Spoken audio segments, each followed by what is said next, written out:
Assalamualaikum warahmatullahi wabarakatuh. Saya Dwi Herfitriani dengan MPM 1915-2016. Di sini saya akan menyelesaikan ujian tengah semester saya, mata kuliah metodologi penelitian dengan dosen pengampu Ibu Tri Wulandari, dan saya di kelas reguler 1 klaster 2 5G.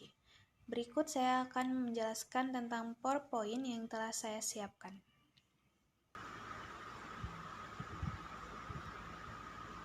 Baiklah, kita akan membahas tentang bab 1, teori dan penelitian. Pengertian teori adalah sekumpulan ide, pengetahuan tentang sesuatu hal, dan konsep-konsep yang terorganisasi dan hasil terkait satu dengan yang lainnya yang membentuk pengetahuan bagaimana sebuah fenomena terjadi. Teori secara ideal dapat digunakan untuk memahami, menjelaskan, memprediksi, serta mengendalikan sebuah fenomena untuk memperoleh hasil tertentu yang diharapkan. Contoh lain dalam akuntansi, balance scorecard, dikaitkan dengan perubahan kinerja organisasi, kemampuan memberikan fokus dan menyelesaikan masalah tertentu, atau perubahan budaya organisasi. Maka ada kemungkinan muncul sebuah teori yang dapat menjelaskan hubungan di antara hal-hal tersebut. Kemudian kita membahas tentang bagaimana teori berkembang. Teori akan terus berkembang dan disempurnakan sesuai dengan pengenalan yang makin baik terhadap dunia nyata melalui berbagai penelitian yang dilakukan. Pengertian penelitian secara singkat adalah usaha manusia yang dilakukan untuk mencari jawaban atas suatu keingintahuan. Dalam penelitian dikenal apa yang disebut metodologi penelitian dan metode penelitian. Yang pertama, ada metodologi penelitian. Metodologi penelitian adalah strategi umum dalam melakukan penelitian, termasuk tahapan-tahapan yang dilakukan dalam melakukan penelitian. Kemudian yang kedua adalah metode penelitian. Metode penelitian merupakan bagian dari metodologi yang secara khusus mendeskripsikan tentang teknik pengumpulan dan analisis data.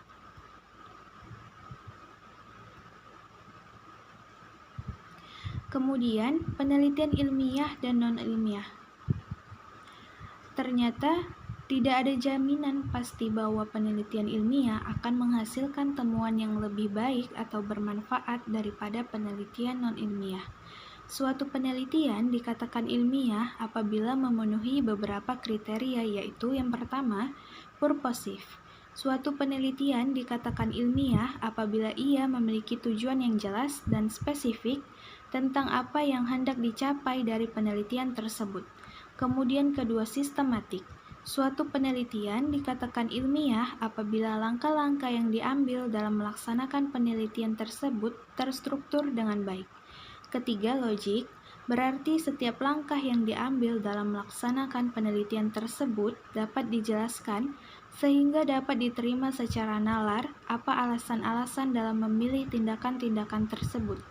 Kemudian rigor. Kriteria ini menunjuk pada pentingnya suatu penelitian yang memiliki kerangka teoritis dan desain studi yang mengutamakan kehati-hatian, kesungguhan, dan komitmen yang tinggi dalam menjalankan setiap langkah yang diperlukan sehingga hasil studi atau temuan yang diperoleh benar-benar dapat dipertanggungjawabkan kualitasnya.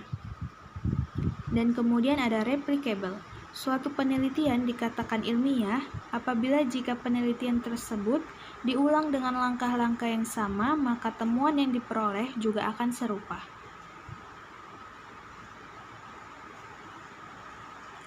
Sekarang kita akan masuk tentang tujuan penelitian. Apa sih tujuan penelitian itu? Berdasarkan tujuannya dibedakan menjadi eksploratory, deskriptif, explanatory, dan experimental research. Yang pertama, penelitian eksplorasi. Penelitian eksplorasi adalah bertujuan untuk mendapatkan gambaran awal tentang suatu fenomena yang belum pernah atau sangat sedikit diketahui atau diteliti sebelumnya. Kemudian yang kedua adalah penelitian deskriptif. Bertujuan untuk gambaran tentang detail-detail spesifik dari sebuah situasi, lingkungan sosial, atau hubungan. Dan yang ketiga ada explanatory research, bertujuan untuk mencari sebab dan alasan dari terjadinya sebuah fenomena, tidak hanya what, who, dan how, namun juga menjawab why. Yang terakhir ada experimental research, bertujuan untuk mengetahui reaksi dari individu-individu yang sejenis terhadap berbagai lingkungan yang berbeda atau individu-individu yang berbeda terhadap lingkungan yang sama. Dan kita memasuki tentang manfaat penelitian. Penelitian dasar dan penelitian terapan. Ternyata ada perbedaan antara penelitian dasar dan penelitian terapan. Mari kita bahas sama-sama. Perbedaannya adalah penelitian dasar, titik berat penelitian lebih untuk memuaskan keingintahuan akademik dari peneliti itu sendiri. Kemudian yang kedua, kualitas penelitian dinilai dengan menggunakan standar akademik oleh masyarakat akademik. Kalau penelitian penerapan, penelitian adalah bagian dari sebuah pekerjaan yang seringkali didanai dan ditentukan tujuannya oleh pemberi pekerja. Kemudian, kualitas penelitian dinilai oleh pemberi dana berdasarkan sejauh mana hasil penelitian tersebut memenuhi kepentingannya. Kemudian kita masuk ke bab 2, membahas tentang etika dalam penelitian. Dalam melaksanakan sebuah penelitian, seorang peneliti perlu untuk memahami aspek etika. Peneliti perlu memperhatikan dan menerapkan prinsip-prinsip etika profesional sejak mulai mendesain penelitian, melaksanakan, menulis laporan penelitian, hingga mempublikasikannya. Konflik kepentingan dalam penelitian, etika memberikan batasan tentang apa yang boleh dan tidak boleh dilakukan, apa yang dianggap bermoral dan tidak.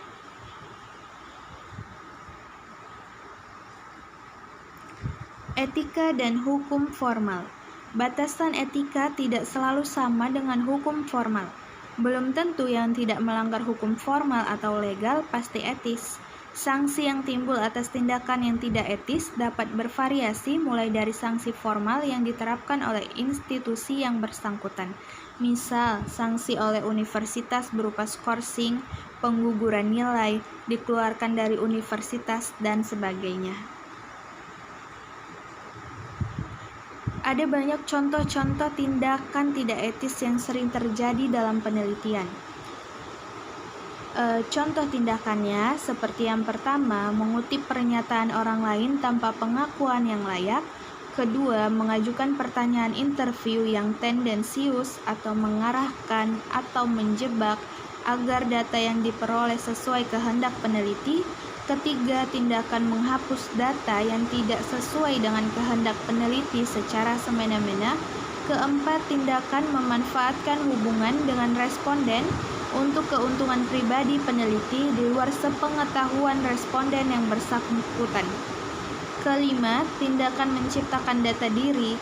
Keenam, tindakan sengaja memilih referensi dan atau metode pengolahan data yang paling mudah dilakukan dengan mengorbankan kualitas hasil penelitian secara signifikan. Dan ketujuh, tindakan memproduksi karya sendiri dengan modifikasi minimal atau tidak layak untuk sekedar memenuhi tuntutan jumlah publikasi tertentu.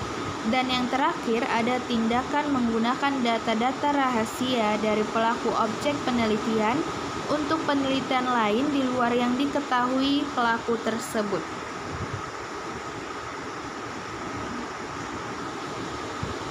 Kita sekarang akan membahas tentang konkulkasi. Apa itu konkulkasi?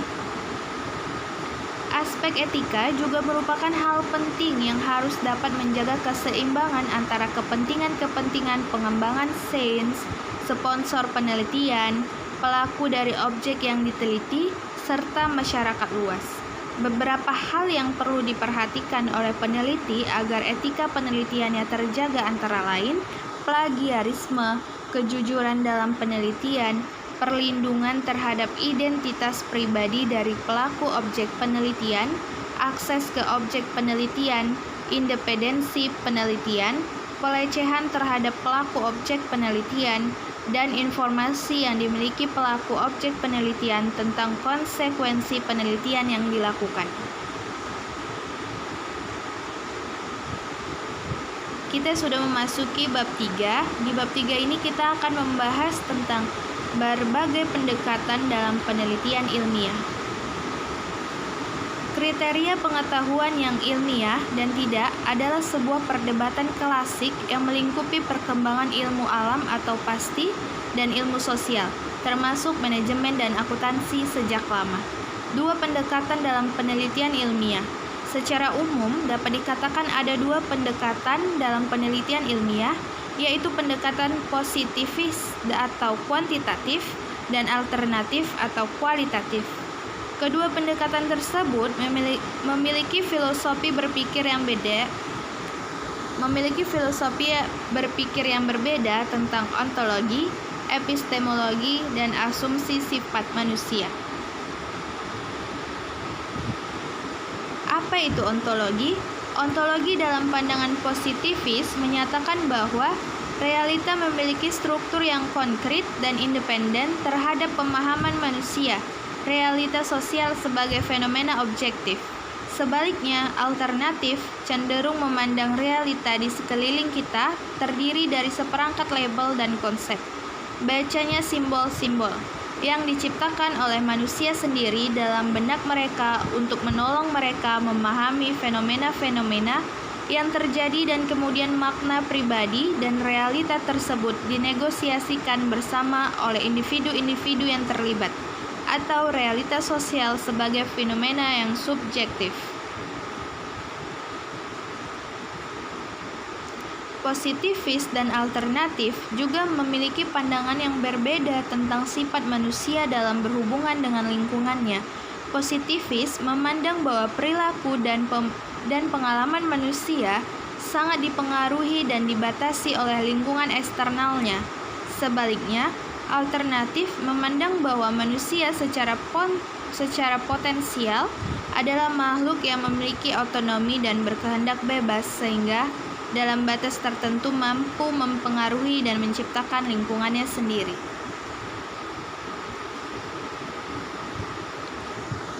Menjelaskan tentang pendekatan positivis. Positivis adalah pendekatan yang menekankan pada kombinasi antara logika dedukatif dan penggunaan alat-alat kuantitatif dalam menginterpretasikan suatu fenomena secara objektif. Bagi positivis, fenomena sosial dan fenomena alam memiliki pola yang sama sehingga seluruh aktivitas ilmiah pada kedua jenis fenomena tersebut harus dipelajari atau diteliti dengan menggunakan metode yang sama. Ilmu sosial, termasuk akuntansi, dikatakan merupakan metode terorganisasi yang mengkombinasikan logika deduktif dengan pengamatan empiris dari suatu fenomena informasi finansial dalam bisnis dalam rangka mengkonfirmasi seperangkat hukum sebab akibat di dalamnya, sehingga dapat digunakan untuk memprediksi dan mengendalikan fenomena yang sama di masa mendatang. Kemudian tentang pendekatan interpretif. Pendekatan interpretif beranggapan bahwa pemahaman atas suatu fenomena sosial dapat diperoleh dengan mempelajari suatu teks secara mendetail, di mana teks di sini dapat diartikan sebagai suatu pembicaraan, tulisan, atau gambar. Peneliti menggunakan metode studi yang mendetail dan kreatif dalam mengumpulkan data dan seringkali kaset rekaman, catatan tertulis, kamera video maupun alat-alat lainnya. Bagi pendekatan interpretif, realitas sosial tidak terlepas dari alam pikiran pelakunya. Dengan kata lain, realita ada karena manusia berpikir. Realitas sosial tidaklah terbentuk dari hukum sebab akibat yang universal, objektif, independen terhadap pemikiran manusia. Cara berpikir, cara menginterpretasikan sesuatu, cara berkomunikasi dengan cara berinteraksi dari para pelaku menjadi faktor signifikan yang menentukan terbentuknya suatu realita. Akuntansi, menurut pandangan interpretif, dianggap sebagai sebuah diskursus sosial yang terbentuk dari negosiasi di antara para pelaku yang terlibat dalam rangka membuat fenomena bisnis menjadi terpahami dan memiliki makna bersama. Ini berarti akuntansi bukanlah fenomena yang objektif dan bebas nilai yang telah ada sebelumnya, menunggu untuk ditemukan, melainkan hasil dari kesepakatan sosial yang membentuk realitas subjektif yang diterima bersama oleh para pelakunya. Terima kasih, sekianlah hasil PowerPoint yang telah saya buat. Semoga untuk orang-orang yang melihat PowerPoint saya dapat mengerti dengan baik. Assalamualaikum warahmatullahi wabarakatuh. Terima kasih sudah menyempatkan waktu untuk melihat PowerPoint saya, dan saya harap PowerPoint saya dapat dimengerti semua orang. Dan terima kasih juga untuk Ibu Tri Wulandari selaku dosen pengampu saya di mata kuliah metodologi penelitian. Terima kasih.